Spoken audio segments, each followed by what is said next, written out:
ወዮ ዛሬ በቃ እንዳልኳችሁ ነው። እኔማ ሜሪ ኬክ ትመርግባቸዋለች ብዬ ነበር። ኬክም ሳይመረግባቸው እስከነ ሱፋቸው እስከነ ማረጋቸው ሩታና ዳኒ ሜሪ ሆነው እንግዲህ ጥለዋቸው ሄደዋል። እንደው ንጅድ ቅጥል እና ያረጓቸው። እኔማ ሜሪ እጇን ትሰነዝራለች ብዬ ነበር። እንግዲህ አብርሽ የያዛቸው ጋርዶችና ጎረምሳዎች አብርሽን ሊያስነኩት አልቻሉም። ወራ ጥላ ከለላ ነው የሆኑት። ለማንኛውም ዛሬ ሩታ አሳዘነችኝ የምር። እኔ በጣም ግርም ያለኝና የደነቀኝ ነገር ምን እንደው ልንገራችሁ። ከትናንት ወዲያ ቆይ ሜሪና ዳኒ ሁሌም ሩታ ገደል እንደከተቱሽ ነው ብዬሻለሁ። ሁሌም ከኔ ሰዎች ራቂ ብያለሁ። በመጀመሪያ ደረጃ ሩታ ራስሽን አርክሰሽ እዚህ ማይረባ ቦታ ውስጥ እሱ ማይረባ ሆኖ ልጅ አንቺን አስረግዞ አስወልዶሽ ሌላ ሴት ሲንበረከክ እያየሽ ይሄ ባል እንደማይሆንሽ እያወቅሽ ለምንድነው በዚህ ልክ ራስሽን አውርደሽ ሄደሽ አብርሽ ጋር በግድ እንትን ልበል የምትዩ? ፕሮግራም ካላበላሽን ወይ ደግሞ ቀለበት ማሰራት አትችልም ምናምን የምትሉ ማለት ነው። ካሁን በፊት ያላሰዋችሁትን አሁን እንዴት ሊተው ይችላል አብርሽ? እና በመጀመሪያ ልጅ ሩታ በዚህ ልክ ራስሽን አዋርደሽ መሄድ የለብሽም። በጣም ነው እንትን ያሉባችሁ። በቃ ምን ልበላችሁ፣ በጣም አካበዱ ጎረኑ የሚለው ራሱ አይገልጸውም። እና በዚህ ልክ እነሱ እንትን ሲሉባችሁ ሲንጠባረሩባችሁ ማየት የለባችሁም። አሁን አብርሽ እያከበረ ያለው ከሄርሜላ ከሩታ ይልቅ ሄርሜላ ነው። ሩታ ልጅ ወለደች ለምናም በቃ ጨረሰ፣ ሁሉም በላ፣ ገለጨጨ፣ ዳቦ ሰለቸችው፣ በቃ አስጠላችሁ። ምን አለ ዳኒን አግባት። አያችሁት? አግባት ማለት ምን ያክል የንቀት ጥግ እንደሆነ አስቡት። የልጁን እናት አርግዤልሃለሁ የምትለውን ሴት አግባት ነው ያለው ለዳኒ ማለት ነው። እና ይሄን ያክል የወረደ ቃል እስኪናገርሽ ድረስ ቦታው ድረስ ሄደሽ ይሄን ያክል ስድብ። በተለይ ሜሪ እንዴት እንደተንጨረጨረች እንዴ! ምን አንጨረጨረሽ ሀቢብቲ? እህትሽን የምትወጃት ከሆነ ራሷን የማይሆን ቦታ መታ እንድታዋረድ ሳይሆን ማድረግ የነበረብሽ ጥሩ ቦታ ወስደሽ የሚመጥናት ቦታ። አሁን አብርሽ ዛሬ ለሄርሜላ ቀለበት እያረገ ነው። ሩታ ይደብራታል፣ ትናደዳለች።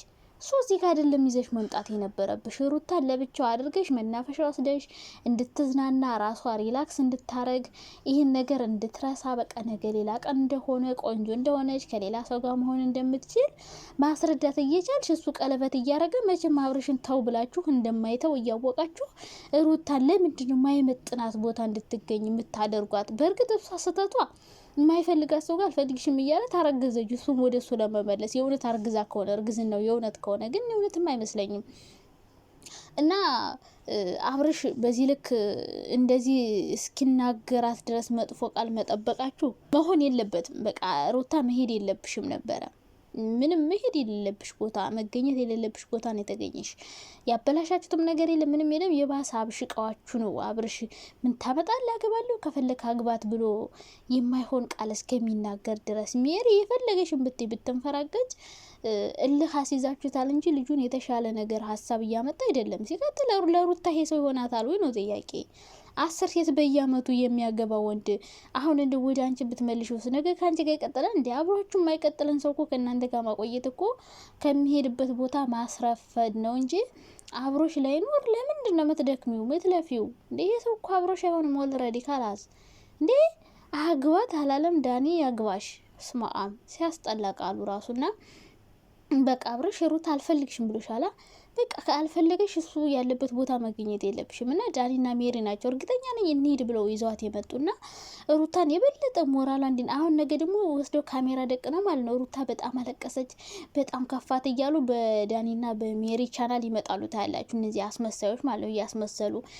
እያስመሰሉ ነው። ሩታ አሁንም እየቀበሩሽ ነው። በቃ አሁን ራስሽ እንድትረክሽ ራስሽ እንድትዋረጅ መጥፎ ቃል አብርሽ እንዲናገርሽ እያደረጉ ከዛ አንቺ ፊት ካሜራ እየደቀኑ ቪዲዮ እየሰሩ ባንቺ መሸቀል ስለሚፈልጉ ነው አሁን ይዘውሽ የመጡት እንጂ ላንቺ አስበውልሽና አዝነውልሽ ነው ብዬ አላስብም። እና ይሄን ያክል ግርግር ኧረ በስመ አብ ምን እሺ ነው እንዴ? ይደብራል፣ የምር ይደብራል። በቃ ማትፈለጊበት ቦታ ሩታ መገኘት የለብሽም። እርጉዝ ነሽ አይደል? እዚህ ሁሉ ንዴት ያለው ቦታ አትጋ። አንዴ ያርግዘሻል፣ የሚመለስ ነገር የለም። ይሄ ሰው እንደማይሆንሽ እያወቅሽ ነው ሲጀመር ያረገሽው። ሰው እንደማይሆንሽ አውቀሽ ያረገሽው ልጅ አሁን ደግሞ ሌላ ነገር እንትን ብትይ ልክ አይመጣም ብዬ ነው የማስበው። በአጠቃላይ ግን ሩታ አይዞሽ፣ ምንም ማለት አይደለም። ምክንያቱም ይሄ ሰው አብረሽ ብታረጊው እንኳን አብረሽ የሚቀጥል አይነት ሰው አይደለም። ለአንቺ ከዚህም በላይ አድርጎልሻል። ሶ ሄርሜላ ደግሞ ለምን በለጠችኝ ከሆነ ቀጣይ አመት ደግሞ እሷም እንደንቺ እንዳሁኑ ልትሆን ስለምትችል ማለት ነው፣ አይታወቅም። እና ሄርሜላ ማትደሳሰች ነገ አንቺን እንደዚህ የማያደርግበት ምንም ምክንያት የለውም። ምክንያቱም የልጁን እናት ያረገዘችለትን ሴት እንደዚህ እያራከሳት ነው ማለት ነው። ውጭልኝ፣ ወርደሽብኛል፣ ምን ልትሰሪ መጣሽ ምናምን ቃላቱ እንዴት እንደሚያማ አፍቃሪ ሆናችሁ ብታዩት ማለት ነው። እና ሩታን በጣም ነው የሚጎዳት ይሄ ነገር። ሜሪ ዳኒ ዝም ብሎ ነው የሚጫወት፣ ለራሳቸው ነው። ሩታ ግን ውስጧ በጣም ነው የሚሰበር ብዬ አስባለሁ። ብቻ ግን እግዚአብሔር ከአንቺ ጋር ይሁን። ሄርሜላ ደግሞ እስከነ እህቶችሽ እስከነ ወንድምሽ ተሰብስበሽ እዚህ ማለት ነው ቀጣይ አመት አንቺ ተሰብስበሽ እያለቀሽ እንዳትመጪ አብረሽ ለሌላ ሴት ቀለበት ሲያደርግ፣ ያው ገንዘብ ካለ በሰማይ መንገድ አለ። አንዷ ደግሞ አፈቅርሃለሁ ብላ መታ ሙጭልፍ እንዳታረግሽ። ለማንኛውም እንግዲህ አመችም አብረሽ ቆንጆ ሆኖ ወይ ምናምን እንዳልሆነ እኮ ግልጽ ነው። ብቻ እንግዲህ ምንም ማድረግ አይቻልም። እኔ ድብድቡ በሰላም ተጠናቋል። እኔማ ኬኩ ምኑ አስቤው ነበር።